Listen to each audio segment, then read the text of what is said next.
So I want to start this video by apologising that it is a bit late. I do try and get these Bleach Brave Souls, Spirits Are Forever With You, Beyond Bankai videos out kind of as soon as the characters drop in-game, or as close as I can possibly get, as we have done in the past. However, at the end of the month, last month, and subsequently the start of March as well, I was a little bit tied up putting the finishing touches on the character popularity poll results video, as I really felt that couldn't be pushed back any further. That, and I was a little bit consumed by Elden Ring.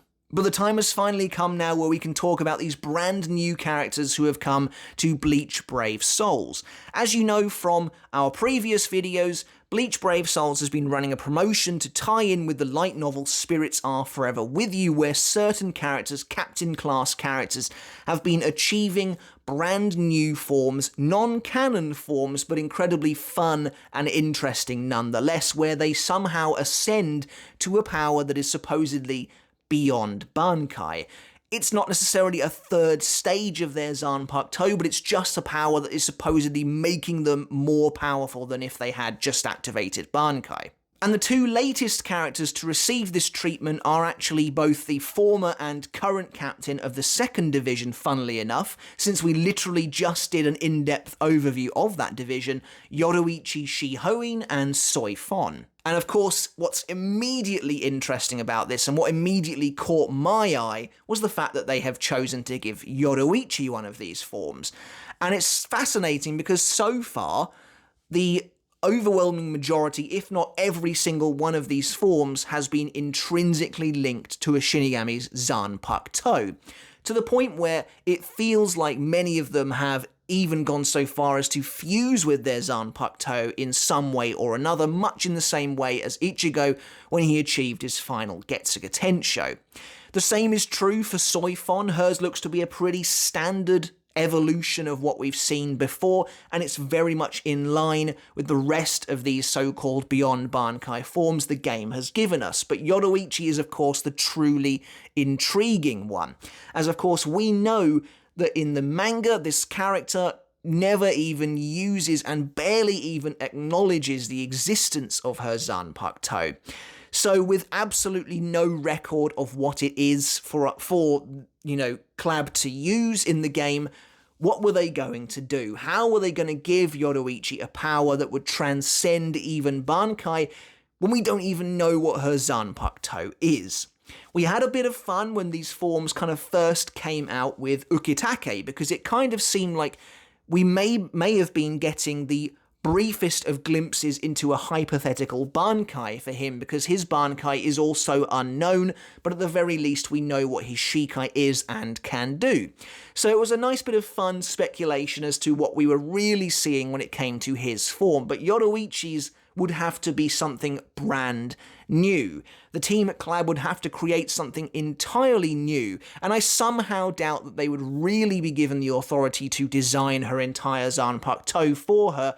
Presumably it would be done with Kubo's oversight and blessing. But they haven't done that.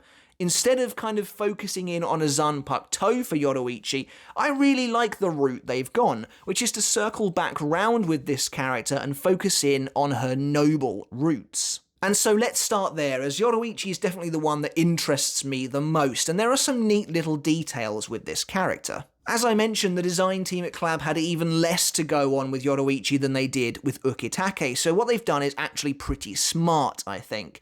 And they have kind of gone a route that harkens back to Yoruichi's kind of youngest days, but also there's that tie-in with the nobility and their kind of connection to heaven, the heavenly bodies of Soul Society, and really giving off this aura of true, almost divine power. So in this form, Yoruichi is wearing the traditional ceremonial garb of the Tenshi Heiso Ban, which we've actually seen her wearing in the manga itself, when Soi Fon has a flashback to some of her earliest days, and she looks up at Yoruichi being paraded across one of the bridges of Soul Society, and she is wearing essentially this exact same outfit. She has the same headpiece and the same kind of extensive golden gown.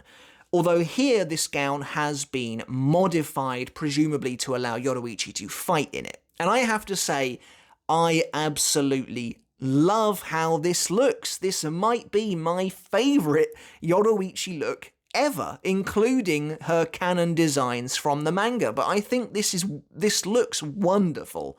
I love the intricacies of the design. I love that they gave her, the same headpieces that she is wearing in the manga. But like I said, the suit has been seemingly tailored to allow free-flowing movement, as Yoruichi is, of course, very Hakuda-focused. So although the gown retains much of its kind of free-flowing sensibilities up on the top half, the bottom half has been kind of cropped away to allow, presumably, for her to run fast, kick hard, and basically fight the way she normally would.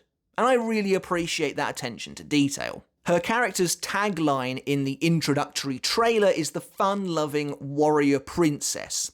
And throughout Bleach, we have seen most of that in Yoruichi. We generally get to see the fun-loving warrior, but it often stops there.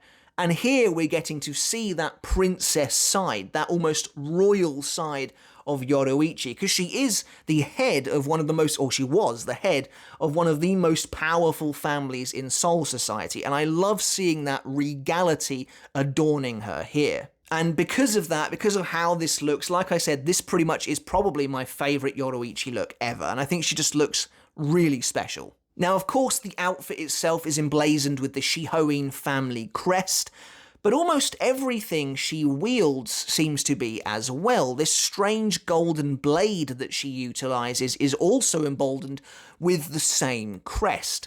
And at first I was wondering, what would make Yoruichi choose to use a blade when she deems it never necessary in the canon manga. And the only thing I could think of is maybe this is the ceremonial family sword of the Shihoin family. As we know from Can't Fear Your Own World, I believe it is, that the Kuchiki house has one in Muramasa, I think it is. And of course, again, in Can't Fear Your Own World, we know that the Tsuneyashiro family has a ceremonial sword as well. And ceremonial family swords have been seen in the canon manga too, with Shinken Hakyoken for the Issei family. So potentially this is the Shihoin ceremonial family blade that she's wielding here. To dive a little deeper into Yoruichi's kind of overall look and what some of it might mean, of course this is mostly speculation, it seems the Shihoin clan is charged with the protection and looking after a number of pretty treasured, ancient, perhaps even royal relics, tools, armaments, and garments, including a couple of items called the Hogu and Bugu, which I believe are just treasured tools and armaments. And it's by looking after these items that the Shihoin clan retains its title of Defender of the Realm. And I wonder if they might be what she's utilising here in this form. But I just want to break away briefly to discuss something that has confused me a little bit, and I wonder if it has any relevance to the form we're seeing now. Basically, the chapter that Yushiro Shihoin is introduced in is chapter 606, I believe it is, and it's titled Divine Division. And of course that title is mostly referring to Ichibei, Hyosebe, and the Zero Division who are currently engaged in battle. However, I don't think it's a coincidence that this is also the chapter Yushiro is introduced. He's the current head of the Shihoin clan and Yoruichi's little brother. And he's first seen in the series carrying essentially a massive package that's wrapped up, you can't see what's in it, that he was intending to deliver to his sister. Now, while we don't immediately know what the package contains, Yushiro is introduced as the Keeper of the Heavenly Weapons in the Viz translation of the manga. So I'm assuming that these heavenly weapons are maybe the Hogu and Bugu that we just mentioned a little bit earlier, but it goes a little further than that as well, and this is where things get a little bit murky, in my opinion. It's later revealed by Kisuke as they try to ascend to the royal palace that the items Yushiro brought with him are known as the Tenshi Heiso, or the Imperial Soldier Garments. But it's difficult to see exactly A, how they are garments, and B, what exactly they actually do. I'm guessing, because this is all we get to see, that the Tenshi Heiso are the strange poles that are placed on top of the podium that Mayuri creates to then fill with energy to send them to the royal palace, or else I don't know what they could be. Yushiro doesn't seem to be wearing anything particularly different, and I don't believe it's ever really mentioned again. It's just kind of strange because I believe in I think it's the Souls data book, the Tenshi Heiso are mentioned as being a heavenly, kind of all-powerful item granted to the Shihoin family by heaven, or something like that. So I guess it kind of works. I'm just kind of wondering if there is any correlation between what Yoruichi is wearing, which certainly would appear to be some kind of heavenly garment, and the items that Yushiro was bringing, because he originally says that he wanted to bring them to help Yoruichi out, whereas apparently they are just used to get into the royal palace. So I'm not entirely sure if there's a correlation there, but it kind of feels like there could be, because the Shihoin family look after these heavenly bodies, and now that Yoruichi has attained a power greater than Bankai, it would make sense for her to be draped in them, if they're even actually garments at all. I just know that when I first read the manga and I saw him there with that package that he said was for Yoruichi, and we knew him to be the keeper of heavenly weapons, I figured he was bringing her some kind of spectacular armor and maybe even a weapon of her own to actually use in the final battle. And while that didn't happen, is it possible that what we're seeing here in the game is those items he was supposed to give her? Because it just seems to be a weird disconnect to me that those items were then apparently used to break into the royal palace, but either they are just the stakes, in which case I don't see how they are garments, but then maybe the translation shouldn't be taken so literally in the first place, or there was something else at work here. Regardless, the whole thing is still awesome to look at, and Yoruichi's abilities in-game seem to translate to different points of the Shihoin crest. Her first special attack, I believe it is, creates the kind of star-like leaves that we see peppered around the crest, and then it shoots light out of them. And then I think the third special attack creates a big crescent of light, which again can be seen in the Shihoin crest. In her kind of special ability, her ultimate attack, we see her utilizing the flying tool Ryukotsujo that she gave Ichigo in the Soul Society arc. And that's really nice to see. I think it's pretty much just there as a throwback to the Soul Society arc, but when you kind of delve deeper into it, it's really interesting to see just how many special items the Shihoin family were actually privy to, not including everything we've seen here, but also including the Shihoin shield, as well as the cloak that Ichigo wears when he rescues Rukia. So at the end of that, while Yoruichi isn't evolving or fusing with her zanpakuto really per se, she is seemingly unlocking the almost true heavenly powers that come associated with her noble family name, which I think is really awesome. Although non-canon, it's also an exciting glimpse at the true power of the noble houses. Meanwhile, Soi Fon is a little more straightforward. Hers is a bit more in line with what we have come to know from this tie-in promotion so far, but that doesn't mean it's any less cool, and I think they have basically done a really good job with Soi Fon. But I'm not going to lie, it's kind of a bit eerie for me. It's entered this kind of uncanny valley zone where it looks oddly familiar to a fan art I did of Soi Fon in 2014,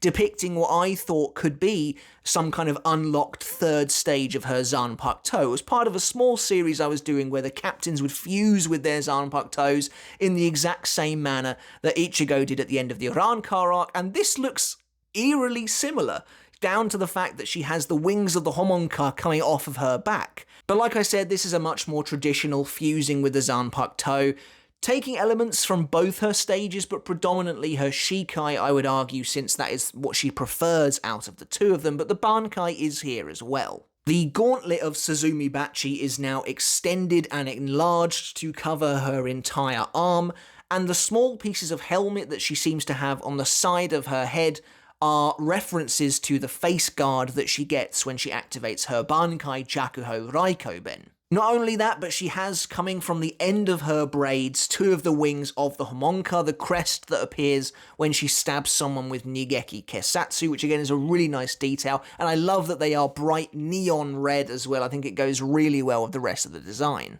And of course, I would assume is also a reference to her Reiatsu when she kills Gio Vega, specifically in the anime. The homonka kind of twists and turns into that same neon red that she has here. And so everything here, right down to the kind of collar of fuzz that she has around her neck, references this idea of a hornet, a kind of stinger assassin, someone designed to just kill and flee without being spotted. She also seems to be projecting some kind of a shield in front of her at all times, which really looks like, to me, the actual tip of Suzumibachi itself, just the golden part of the blade, while the bottom half of her legs are encased in a kind of armor that really looks like Jakuho Raikoben as well, looks like her Bankai, and we'll see later on it actually acts as an extension and evolution of that ability. Referencing even further again that idea of her being, you know, a hornet, a wasp bee, that sort of thing, she's able to create a honeycomb-shaped shield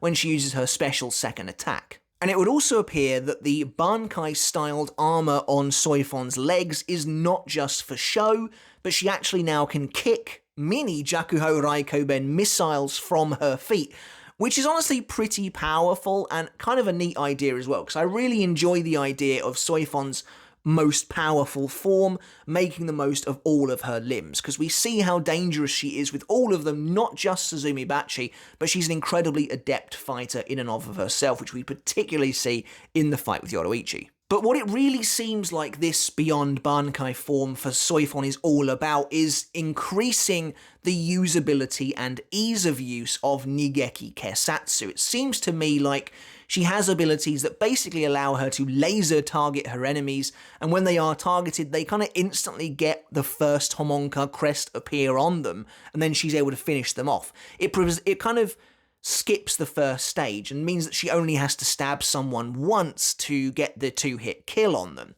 So her kind of final sort of special ability, the third special attack, is that she seems to kind of create a targeting laser in front of her, which then whoever it pierces, they get hit by that first crest, and then she's able to take them all out in a single fell swoop. And that's really why I do really like this form for Soi Fon. It's simple, it's elegant, and it really doubles down on the idea of her being an assassin, of all of her limbs being totally lethal, and I really like that. And her kind of ultimate special move seems to follow mostly in the same vein as the third special attack, but she actually uses the shield as like a sort of guided targeting system where she launches it in the air, and that seems to create a massive Homonka crest, and then whatever she hits within it will be instantly killed. So that seems to be what's going on there, going back to this idea of making it much easier for her to pull off her two-step kill. And that's pretty much it for these two characters. Yoruichi, rather than kind of just creating a zanpakuto for her, they've wisely chosen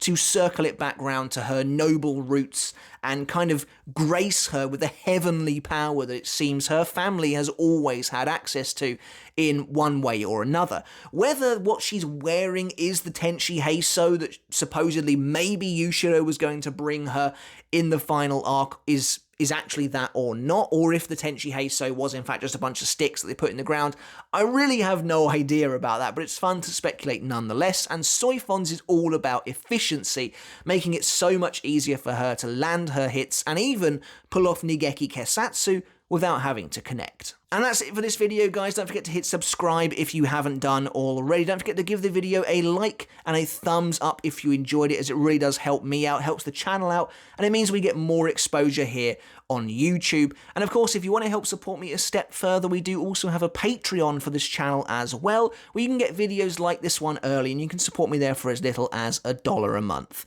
Everyone on screen is doing that right now. They're supporting me there on Patreon, helping me make this a reality and bringing you content like this every single week. So an enormous thank you and shout out to everybody on screen right now. Once again, apologies for the lateness of this video, but I hope you enjoyed it nonetheless. And until next time, I'll catch you later.